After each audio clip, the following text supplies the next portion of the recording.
বিশ্বকাপ কি একটা পরাশক্তির জন্ম দিচ্ছে? আপনি কি ব্রাজিল, আর্জেন্টিনা, ফ্রান্স এদের সঙ্গে মরক্কো দলটাকে এখন রাখবেন? প্রশ্নটা তোলার সময় সম্ভবত চলে এসেছে। ২০২২ বিশ্বকাপে যখন মরক্কো গিয়েছিল, আমার মনে হয় না কেউ মরক্কোকে নিয়ে খুব একটা বিশ্বকাপের আগে খুব একটা বেশি আ কোনো ধরনের প্রত্যাশা কেউ রেখেছিল। কিন্তু সেই মরক্কো সেমিফাইনালে খেলল এবং সেই পথে স্পেনকে হারিয়ে দিল। ক্রিস্টিয়ানো রোনালদোর পর্তুগালকে বাড়িয়ে পাঠিয়ে দিল এবং ইতিহাস গড়ে ফেলল প্রথম আফ্রিকান দল যারা বিশ্বকাপের সেমিফাইনাল খেলেছে। ৪ বছর পর এই বিশ্বকাপেও তারা এরই মধ্যে কোয়ার্টার ফাইনালে উঠে গেছে এবং ইতিহাসও গড়া হয়ে গেছে। প্রথম আফ্রিকান দল যারা টানা ২টি বিশ্বকাপে অন্তত কোয়ার্টার ফাইনাল খেলেছে। একবার হলে আপনি হয়তো সেটাকে চমক বলতে পারতেন। ২০২২ বিশ্বকাপে আমরা যেটা বলেছি।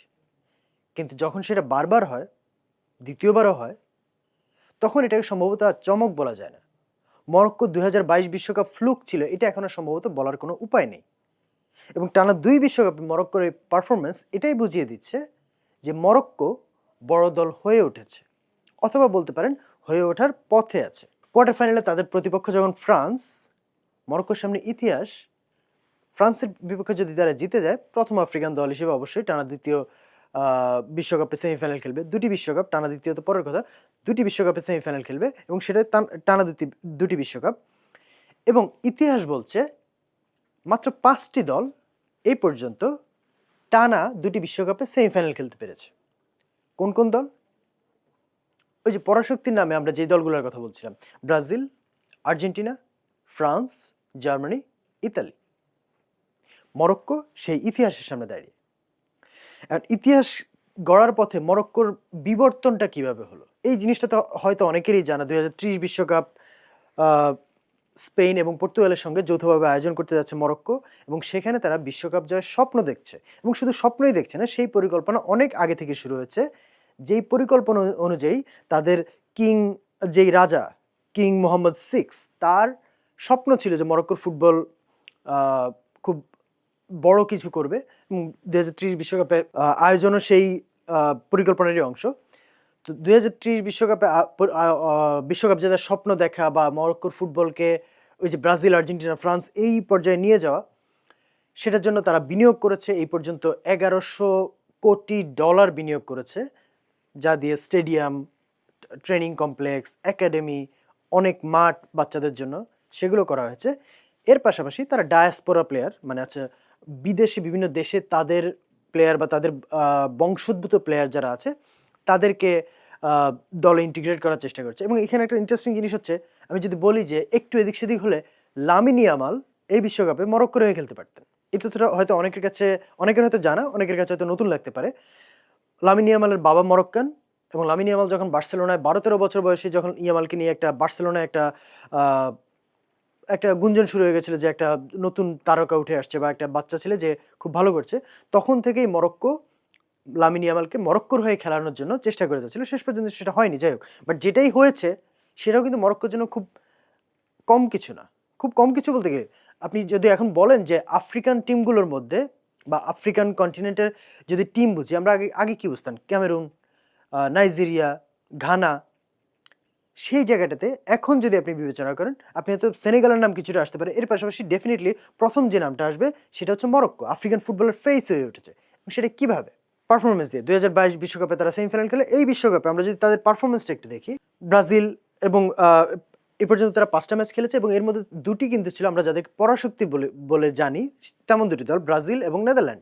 ব্রাজিলের সাথে গ্রুপ স্টেজে ১-১ গোলে ড্র করলো। তারপর স্কটল্যান্ড এবং হাইতিকে হয়তো আপনি ঠিক ওই অর্থে বড় দল বলবেন না, তাদের বিপক্ষে জিতেছে। গ্রুপে ব্রাজিলের পর সেকেন্ড হয়ে, ব্রাজিলের সমান পয়েন্ট পেলেও গোল ব্যবধানে সেকেন্ড হয়ে রাউন্ড অফ 32 তে উঠেছে। সেখানে নেদারল্যান্ডসের সাথে ১-১ গোলে ড্র করে তারপর টাই ব্রেকারে জিতেছে এবং রাউন্ড অফ 16-এ কানাডার স্বাগতিক একটি দেশ, স্বাগতিক ৩ দেশের একটি, তাকে ৩-০ গোলে হারিয়ে এখন কোয়ার্টার ফাইনালে উঠেছে।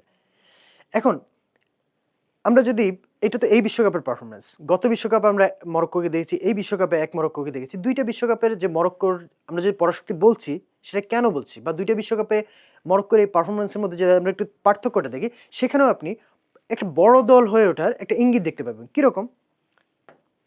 এখানে একটা অ্যানেকডোট দিয়ে রাখি। দুইটা বিশ্বকাপে মরক্কো যদি আপনি মিল খুঁজতে যান সেটা এই জায়গাতেই পাবেন যে দুই বিশ্বকাপেই তারা বিশ্বকাপে ৩-৪ মাস আগে কোচ বদল করেছে।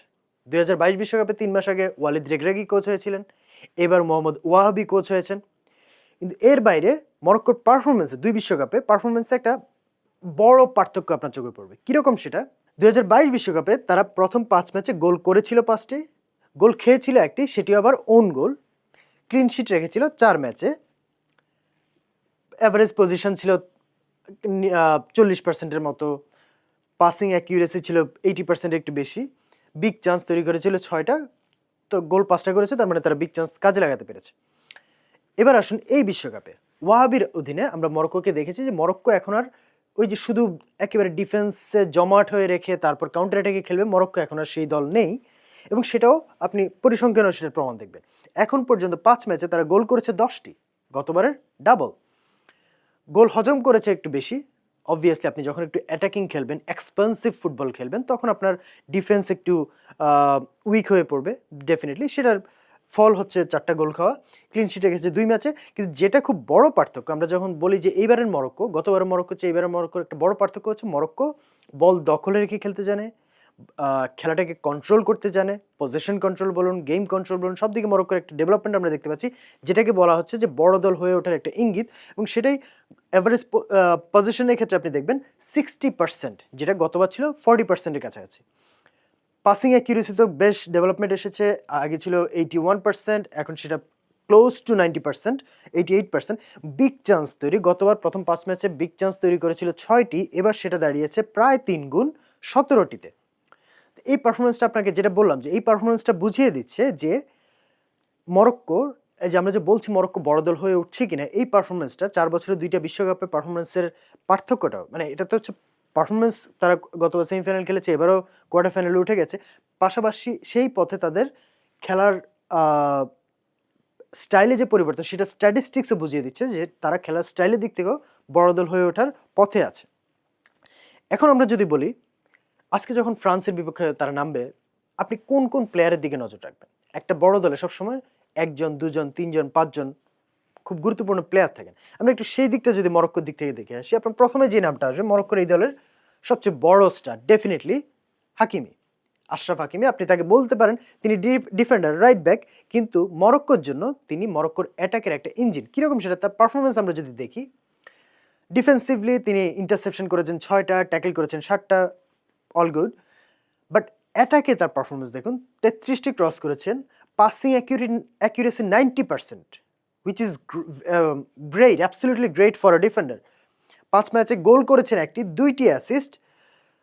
এবং আজকে যদি আমরা ফ্রান্সের কথা বলি, ফ্রান্সের একটা মরক্কোর দিক থেকে থ্রেট আটকাতে হলে ফ্রান্সের একটা বড় কোশ্চেন থাকবে, আশরাফ হাকিমিকে ডান দিকে আটকানোর জন্য কিলিয়ান এমবাপ্পে কি নিচে নেমে আসবেন কিনা, বা বারকোলা যদি এখানে খেলেন বা দেজিরে দুয়ে যদি খেলেন, তারা কি ট্র্যাক ব্যাক করবেন কিনা, এটা একটা বড় কোশ্চেন ফ্রান্সের জন্য। এরপর আসুন ইয়াসিন বুনো, গত বিশ্বকাপে টাই ব্রেকারে 1-এর পর 1 মরক্কো দারুণ সব সেভ করেছেন। এই বিশ্বকাপে বড় ম্যাচগুলোতে তিনি 1-এর পর 1 বড় ম্যাচগুলোতে ভরসা হয়ে দেখা দিচ্ছেন, এবং এই পারফরমেন্সটা দেখুন, 5 ম্যাচে ক্লিন শিট, আচ্ছা গোল খেয়েছেন মাত্র 4টি, সেভ করেছেন 10টি, পেনাল্টি শুটআউটে সেভ করেছেন 1টি। এবং তার যদি আমরা দুর্বলতা বলি ফ্রান্সের বিপক্ষে, তার কৌশল, ফ্রান্সের দিক থেকে কৌশল যদি বলি, হ্যাঁ ইয়াসিন বুনোর একটা দুর্বলতা আপনার চোখে পড়বে, সেটা হচ্ছে ইয়াসিন বুনো বল পায়ে হয়তো কিছুটা দুর্বল। আমরা এখন বল প্লেয়িং গোলকিপার দেখছি, তো সেই জায়গায় হয়তো ফ্রান্সের স্ট্রাইকারদের একটা গুরুত্বপূর্ণ দায়িত্ব থাকবে ইয়াসিন বুনোর পায়ে বল গেলেই তাকে প্রেস করা। এরপর আসুন ব্রাহিম দিয়াস, রিয়াল মাদ্রিদের সাপোর্টাররা হয়তো অনেকক্ষণ ধরে ওয়েট করছিলেন এই নামটার জন্য, যে মরক্কো দলে এই নামটা কেন নেওয়া হচ্ছে না। মরক্কো দলের ক্রিয়েটিভ আউটলেট বলুন, ক্রিয়েটিভ হাব বলুন, সেটা ব্রাহিম দিয়াজ, বা কারিগর বলুন, খেলা গড়ার কারিগর যদি কেউ থেকে থাকে সেটা ব্রাহিম দিয়াজ। এবং সেটাও দেখুন তিনি এই পর্যন্ত কি পাস দিয়েছেন 4টি, অ্যাসিস্ট করেছেন 4টি, যেটা এই বিশ্বকাপে এই মুহূর্তে দ্বিতীয় সর্বোচ্চ। নিখুঁত পাস 90%, অ্যাবসলিউটলি গ্রেট। এবং তার রেকর্ড অলরেডি গড়ে ফেলেছেন, এক বিশ্বকাপে 4 অ্যাসিস্ট করা প্রথম আফ্রিকান প্লেয়ার তিনি। এবং কানাডার বিপক্ষে লাস্ট ম্যাচে শেষ 16তে মরক্কো যে 3 গোল করেছে তার 2টিতেই অ্যাসিস্ট ছিল ব্রাহিম দিয়াজের। এর পাশাপাশি আজেদিন উনাহির নাম আসবে।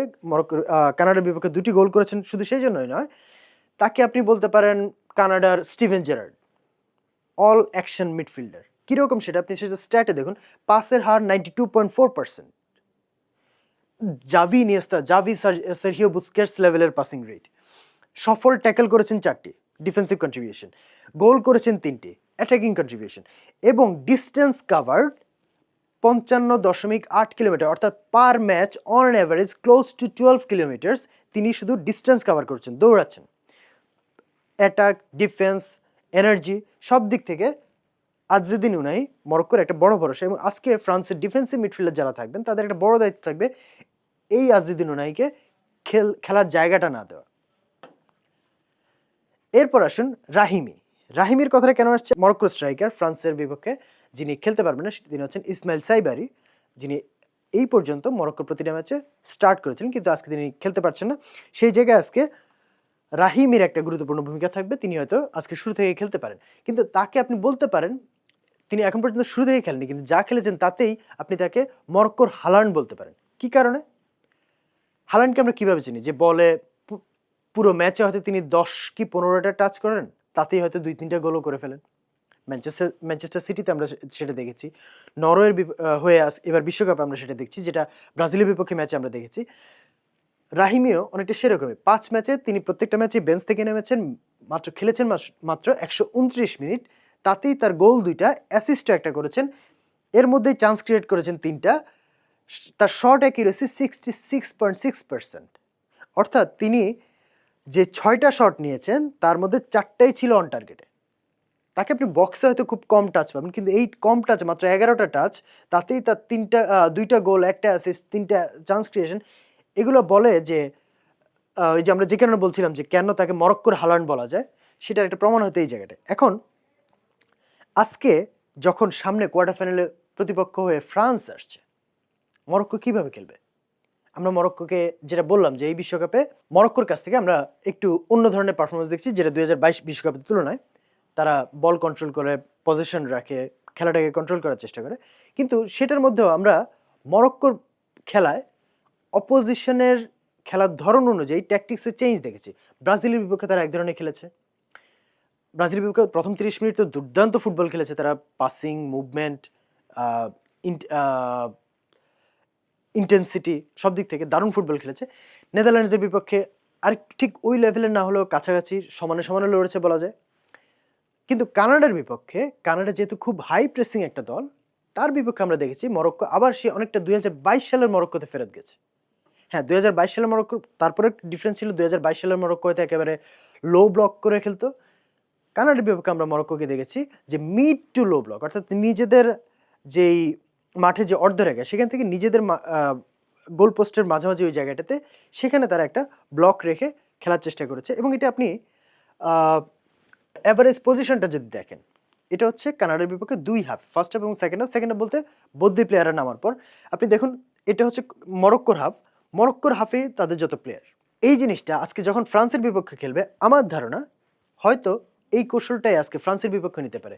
মিড টু লো ব্লকে ফ্রান্সের যে অ্যাটাকিং প্লেয়াররা আছেন তাদেরকে জায়গা না দিয়ে পরে ট্রানজিশনে উঠে যাবে, এবং ট্রানজিশনে কানাডার বিপক্ষে কিন্তু মরক্কো ভয়ঙ্কর পারফরমেন্স দেখিয়েছে। তারা পুরো ম্যাচে 5টা শট নিয়েছে, তার মধ্যে 4টাই অন টার্গেট, এবং তা থেকেই 3টা গোল। আজকে ফ্রান্সের বিপক্ষে হয়তো এই পারফরমেন্সটা, এই ধরনের একটা পারফরমেন্সই মরক্কোর দরকার হবে, যদি তারা ফ্রান্সকে আটকে ইতিহাস গড়তে হয়। এখন আমরা একটু যদি ট্যাকটিক্যাল বোর্ডে গিয়ে দেখি যে মরক্কো আসলে কিভাবে খেলে এবং ফ্রান্সের বিপক্ষে কিভাবে খেলতে পারে, এখানে আমরা একটা 2 দলের একটা ফরমেশন একটু আমরা তৈরি করে রেখেছি। নীলটাকে যদি আমরা ফ্রান্স ধরি, লালটা যদি মরক্কো ধরি, মরক্কোর খেলা অফ দ্য বল আপনি যেটা খেয়াল করবেন সেটা হচ্ছে কম্প্যাক্ট একটা ব্লক, খুব সবাই মিলে একসঙ্গে প্রেস করা, এবং অনেক বেশি স্পেস কাভার করা। কীরকম সেটা? মরক্কো 4-2-3 ফরমেশনে খেলে, কিন্তু যখনই অপোনেন্ট অ্যাটাকে উঠে যায়, সে আপনি ফ্রান্স যখন অ্যাটাকে উঠে, ডেফিনেটলি এই প্লেয়াররা অনেক উপরের দিকে থাকবে, 2 উইং ব্যাক উপরের দিকে থাকবে, হয়তো এই 2 জনের একজন উপরে উঠে যাবেন। সেক্ষেত্রে আপনি মরক্কোকে হয়তো দেখবেন যে এই জিনিসটা আরও হয়তো ক্লোজ হয়ে যাবে,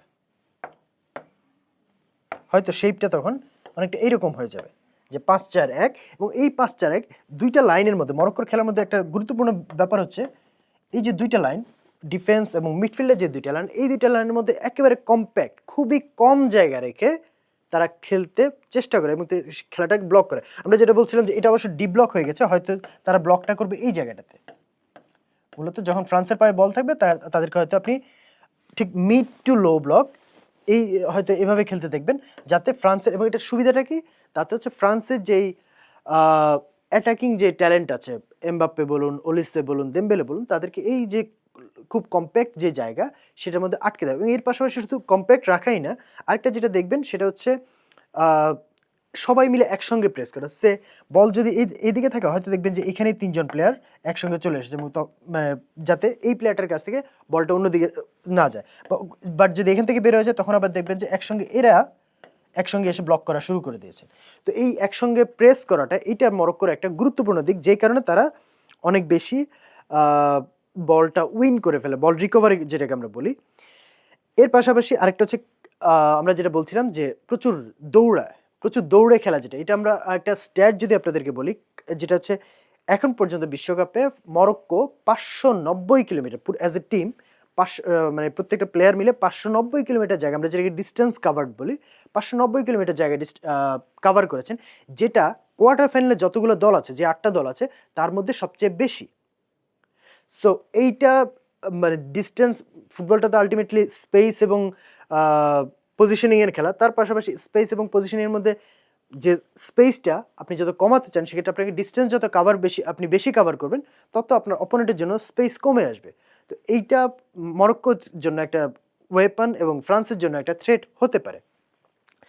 এবারে যদি আসি যে বল পেলে মরক্কো কী করে, যেটা আমরা কানাডার বিপক্ষে দেখেছি বা অন্য ম্যাচগুলোতে ব্রাজিল বা নেদারল্যান্ডের বিপক্ষে দেখেছি। বল পেলে যেটা হয়, প্রথম কথা হচ্ছে আপনি মরক্কোর অ্যাটাকের একটা বড় জায়গা হচ্ছে তাদের রাইট উইং। হাকিমি এদিক দিয়ে উঠেছেন এবং এই ব্রাহিম দিয়াজও এই জায়গাটা থেকে খেলেন। এবং আমরা যেটা বলছিলাম একটু আগে যে আমরা যে প্লেয়ারদের দেখছিলাম, হাকিমি, দিয়াজ, বুনু, এদের আমরা যে 5 জনের কথা বলছিলাম, সেখানে হাকিমি এবং দিয়াজের কথা এসেছে। হাকিমি হচ্ছেন তার ক্রসিং, তার স্পেস কভার করা, তার স্পিড, ডান দিক ধরে, এটা মরক্কোর একটা বড় ওয়েপন। এবং ব্রাহিম দিয়াজ বাম্পায়ার প্লেয়ার, তিনি হচ্ছেন লেফট হাফ স্পেসটা, যেটা মানে মিডফিল্ড এবং টাচ লাইনের মাঝামাঝি যে জায়গাটা, এই হাফ স্পেস ব্রাহিম দিয়াজ হচ্ছে এই জায়গাটাতে থাকেন। তো এখান থেকে তিনি হচ্ছেন দলের খেলাটাকে আমরা টেম্পো সেট করা বলে, যে দলের গতি, ফুটবলটা পাসিংটা গতি কেমন হবে সেটা ঠিক করে দেওয়া বা ক্রিয়েটিভ পাসটা দেওয়া, সেই কাজটা ব্রাহিম দিয়াজ করেন। এবং এই দুইজনের উপস্থিতির কারণে মরক্কোর অ্যাটাকের একটা বড় পার্সেন্টেজ হয় হচ্ছে মাঠের ডান দিকটা দিয়ে। তো এইটা আপনি হয়তো অনেক বেশি খেয়াল করবেন। পাশাপাশি আপনি যেটা খেয়াল করবেন সেটা হচ্ছে কুইক ট্রানজিশন। কুইক ট্রানজিশনটা কীরকম? সেম মরক্কো এখানে বল পেল,